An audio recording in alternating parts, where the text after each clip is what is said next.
മഹർ കൊടുത്തൊരു നാൾ മുതൽ അവളൻ മണവാട്ടി പെണ്ണായി. മരണം വരയൻ കൽബിൽ ചേർത്ത് അവളെന്റെ റൂഹായി.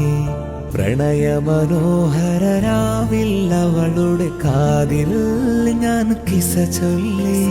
ഹൃദയം തൊട്ടവൾ എന്നോടോതി, ഞാനാണവളുടെ പാതി. സ്നേഹമേറെ തന്ന് മാതാവിൻ ലാളനയും അവളേകി. ദുനിയാവിൽ സുവർഗത്തിൻ പ്രണയപ്പുഴയിൽ ഞാൻ നീന്തി. ഓ